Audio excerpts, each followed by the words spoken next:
ताऊ देवीलाल इतिहास रच गए, वृद्धा पेंशन वो बना गए, ट्रैक्टर का वो टोकन टैक्स माफ कर गए, साइकिल का टोकन टैक्स माफ किया, कोई काम नहीं हुआ भाई साहब। पानी मार्केट सड़ी रहती है, पूरे मच्छर बड़े रहते हैं। जो यहाँ गुंडागर्दी रोड पर खड़े होकर दारू पीते हैं, बहन बेटियों को तकते हैं।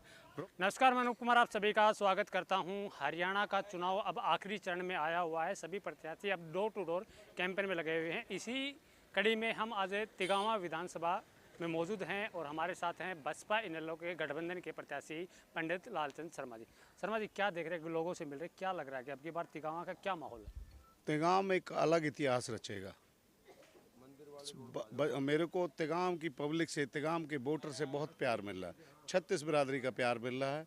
इस बार तिगाम विधानसभा 90 इतिहास रचने जा रहा है। आप जा रहे हैं तो मौजूदा विधायकों में ऐसी क्या कमी दिख रही है काम में कि आपको वोट दें? मौजूदा विधायक के चेहरा ही नहीं देखा। काम तो जहाँ था कि कोई आदमी बता दे, मेरा सेक्टर का बता दे, मेरा परिवार है, 30-31 सेक्टर मेरा परिवार है, मेरा घर है, यही बता दें कि भाई यहाँ कभी आया है।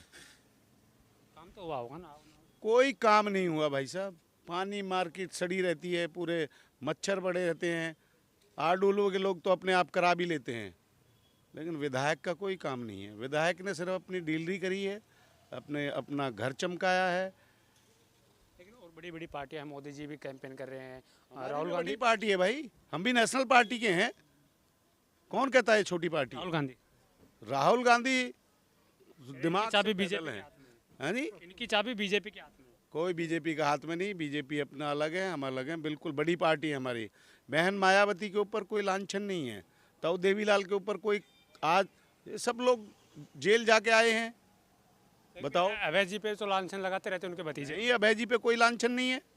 बताओ, कोई भतीजे लगाते रहते हैं कि ये तो कुछ नहीं है। ये तो घर परिवार है, घरेलू मामला है।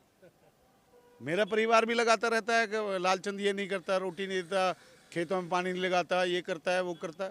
ये तो घर का मैटर है। अगर आप विधायक बन गए तो प्राथमिकता के तौर पे क्या काम रहेंगे? सबसे पहले गुंडागर्दी राज खत्म करूंगा। जो यहाँ गुंडागर्दी रोड पर खड़े होकर दारू पीते हैं, बहन बेटियों को तकते हैं, रोड सीवर पानी।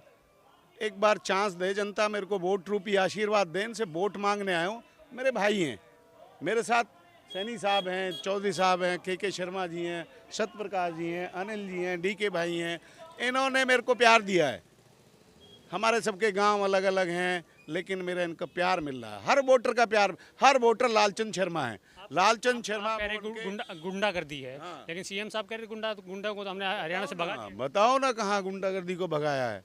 रोज मार काट, 376 रोज बलात्कार, बहन बेटियों को तकना। बताओ, एक भी बताओ। हरियाणा नंबर 1 की बात करें तो करें, नंबर 1 बना दिया पूरे हरियाणा। पहले था ताऊ देवीलाल के टाइम में नंबर 1, दूध दही का खाना था, हरियाणा नंबर 1 था। अब तो यहाँ दारूबाद बहुत अनेक शराब काम हो रहे हैं। देखो ना, अभी कितना घोटाला हुआ शराब का, कोविड में कितना घोटाला हुआ। जिन पे आप लांछन लगा रहे हैं वो भी तो देवलाल जी के परिवार से। नहीं, वो अलग पार्टी है, प्रवासी तो हम भी हैं। भाई भाई का पेट अलग है, जेब अलग है, घर अलग है। तो क्या लगता है कि इनेलो बसपा गठबंधन कितना काम कर पाएगा? एक बार मौका दें, काम आगे देखना। ताऊ देवीलाल इतिहास रच गए, वृद्धा पेंशन वो बना गए, ट्रैक्टर का वो टोकन टैक्स माफ कर गए, साइकिल का टोकन टैक्स माफ किया। बहन जी ने नोएडा का विकास इस तरह से किया, इसका विकास ऐसे होगा। नोएडा की तर्ज पे हरियाणा का विकास होगा। कितनी लगता है कि सरकार बना पाएगा? समय आए कि नहीं बताएंगे। अभी चुनाव चल रहा है, लेकिन सरकार बना रहे हैं। जैसे कि कुछ बड़े नेता कह रहे कि ये तो छोटी मोटी पार्टियां, वोट कटवा पार्टी। उन्होंने एक पार्टी को भी पहले छोटा आंका था, लेकिन वो 70 सीट लाया था। देवीलाल 89 सीट लाया था एक टाइम में। इस टाइम आ रही है वो। तो विकास के लिए प्राथमिकता क्या रहेंगे? विकास का सबसे पहले रोड, सीवर, पानी, स्वच्छ वातावरण। रोड की तो भारतीय जनता पार्टी भी बात करती है कि रोड तो हमने पूरे भारत में इतनी नंबर 1 बना दिए, रोडों की तो कमी। 12 सेक्टर की रोड पे जाओ, सब अंदर के रोड देखो ना। जैसे अगर इनेलो बसपा गठबंधन की सरकार आ गई, मतलब अगर प्राथमिकता के तौर पर बात करें तो आपने बता दिया कि गुंडागर्दी है, इसके अलावा विकास के क्या कार्य किए जाएंगे? विकास के सबसे पहले अपने रोड, सीवर, पानी के काम किए जाएंगे। सेक्टर बिल्कुल शीशे की तरह चमका देंगे। मार्केटों को जो काम, गाय बेचारी ऐसी घूमती हैं, गायों के लिए गौशाला बनाएंगे।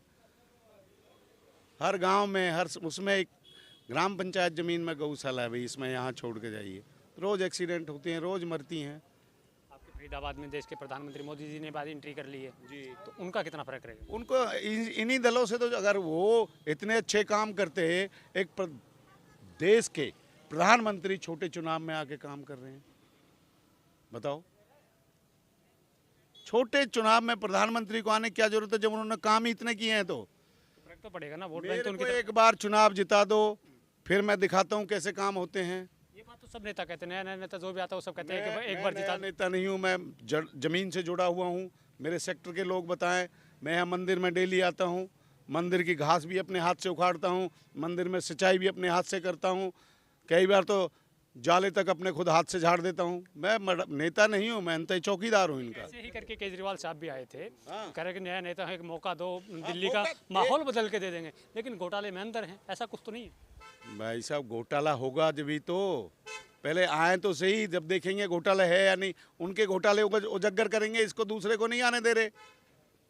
अभी तो आप चुनाव से पहले बड़ी बड़ी बातें करेंगे, विकास करेंगे, लेकिन एक एक कुर्सी में जो है ना चुंबक है, जो नेता उसके चिपक जाता ना, फिर उसके बाद वो भी उन्हीं कैटेगरी में शामिल हो। भाई साहब मैं आपको कहता हूँ, भाइयों ने मेरे को चौकीदारी दी ब्राह्मण समाज की, मैं उसको वो एक छोटी सी चौकीदारी थी। मोदी जी भी तो चौकीदार हैं। मैं भी चौकीदार हूँ, वो तो बड़े चौकीदार हैं, लेकिन मेरे को इन्होंने, भाइयों ने मेरे को चौकीदारी दी, मैं उनकी ठीक से, मैं उसको ठीक से निभा रहा हूँ। मैं 2003 से 31 सेक्टर के मार, अभी तक कुर्सी नहीं आई थी ना, कुर्सी से चिपकने का टाइम नहीं आया। भाई साहब कुर्सी तभी आएगी, बताएंगे कि चुपकेंगे कि नहीं चुपकेंगे। लेकिन मैंने जो मेरे को समाज ने जिम्मेदारी दी, मैं 2003 से 31 सेक्टर मार्केट का प्रधान हूँ, लेकिन वहाँ कोई भय मुक्त वातावरण, पुलिस वाले चालान काटते, दुकानों पे कस्टमर आते, मैंने पकड़ लिया, मैंने कि भैया यहाँ नहीं काटेगा, आगे काट ले, कस्टमर रुक जाएंगे। तो गठबंधन सरकार बना पाएगा या फिर सत्ता की चाबी हाथ मिलेगा? गठबंधन सरकार बना पाएगा, बना पाएगा।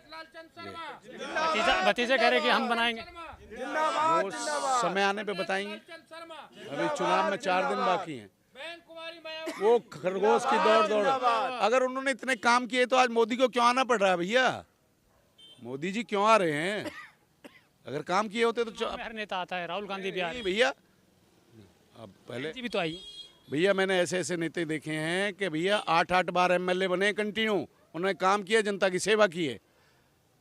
पहले वाला देखा है किसी ने? देखा हो मेरे को बताओ, कभी चेहरा नहीं देखा। वैसे तो मायावती जी को भी आना पड़ रहा है, ओम प्रकाश चौटाला जी को भी आना पड़ रहा है। मायावती स्टेट में एक चुनाव कर गई, अभय सिंह चौटाला कर गई, लेकिन वो बोल गए भैया अपना चुनाव लड़ो, और आप बढ़िया बहुमत से आ रहे हो, आप जीत रहे हो। वो 2 बार बन लिए, दोनों बार पब्लिक ने देख लिए, वो समाज के बीच में आते ही नहीं है। आम आदमी अभय सिंह चौटाला जी की बात करें तो उनके भतीजे उन पर आरोप लगाते रहते हैं कि इन्होंने कुछ नहीं किया, वो अपनी खुद की सीट नहीं बचा पाएंगे। पारिवारिक लड़ाई है, उसमें नहीं कुछ बोलो। कि अपनी खुद की सीट नहीं बचा पाएंगे। कोई बात नहीं, वो समय आने पे बताएंगे कौन बचा पाएगा कौन नहीं बचा पाएगा, ये तो समय आने पे बताएंगे। अगर गठबंधन की बात आती है, हाँ खड़ी चौड़ लास्ट टाइम में गठबंधन करने की बात आती है, तो बीजेपी के साथ जाएंगे या कांग्रेस के साथ? हम अपनी सरकार बनाएंगे भाई, मौका ही नहीं आएगा। मौका ही नहीं आएगा। घुमा फिरा के बात कर रहे हो आप, मौका ही नहीं आएगा, हम अपनी सरकार बनाएंगे। फिर भी एक मौका आ गया गठबंधन का, तो किसके साथ? वो समय बताएगा। ठीक है, तो यहाँ बातचीत करने के लिए पंडित लालचंद शर्मा जी थे, जो उनका साफ तौर पे कहना है कि ऐसा कोई मौका नहीं है कि इनेलो और बसपा का जो गठबंधन है वो एक तरफा सरकार बनाने जा रहा है और हरियाणा में विकास की एक नई दिशा लिखने जा रहा है। धन्यवाद।